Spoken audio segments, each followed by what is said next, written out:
ఏమిటి? అబద్ధం మరియు చెడు మాటలు వదలకపోతే అల్లాహ్కు అతని ఉపవాసం అవసరం లేదు. అవునా? సరే, ఇప్పుడు మనం రంజాన్ శుభాలలో ఇంకొక ముఖ్యమైన హదీసును తెలుసుకుందాం.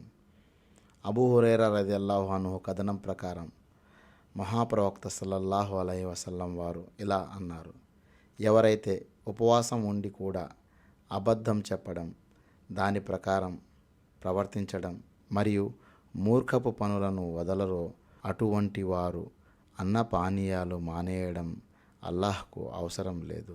ఈ హదీసు యొక్క ఇప్పుడు మనము ముఖ్య సారాంశం తెలుసుకుందాం. ఉపవాసం అంటే కేవలం ఆకలి కాదు. ఉపవాసం అంటే కేవలం కడుపు మార్చుకోవడం కాదు.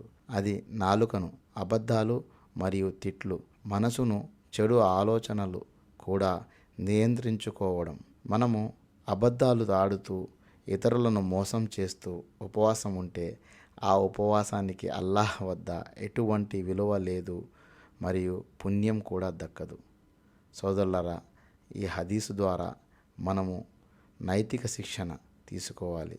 ఈ హదీసు ద్వారా మనం ఏమి నేర్చుకున్నామనేది ఒకసారి ఆలోచించండి. మనం ఉపవాస స్థితిలో ఉండి ఎలా ఉన్నాము? మనం నిజంగానే అబద్ధాలు చెబుతున్నామా, లేదా చెడు ఆలోచనలు ఏమన్నా చేస్తున్నామా, లేదా చెడు పనులకు ఏమన్నా పాల్పడుతున్నామా? ఆలోచించండి. ఈ హదీసు ఉపవాసం యొక్క అసలు ఉద్దేశం మనిషిలో నైతిక ప్రవర్తన తీసుకురావడమే అని స్పష్టం చేస్తుంది. మనము ఉపవాసం ఉన్నామని చెప్పడం కాదు, ఉపవాసంలో ఎలా ఉన్నామనేది మనం గమనించాలి.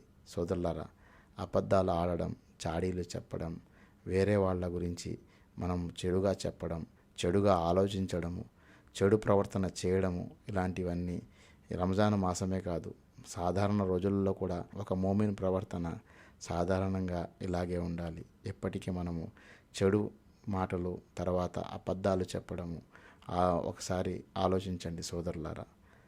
మనకు ఈ రమజాను మాసము క్రమశిక్షణగా ఉండేదాన్ని నేర్పిస్తుంది.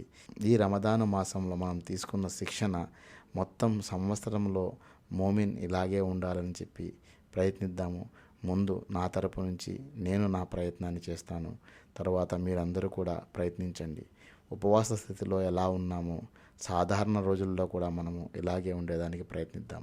సోదరులారా, ఈ రమజాను మాసము మన అందరికీ ఒక అద్భుతమైన జీవితాన్ని ప్రసాదించాలని, అల్లాహ్ సుబ్హానహు వ తఆలా దగ్గర మన ఉపవాసాలను, మన పుణ్యాలను, మన ఖురాన్ తిలావత్ను స్వీకరించాలని ఆశిస్తూ సెలవు తీసుకుంటున్నాను. అస్సలాము అలైకుం రహమతుల్లాహి బరకాతుహు.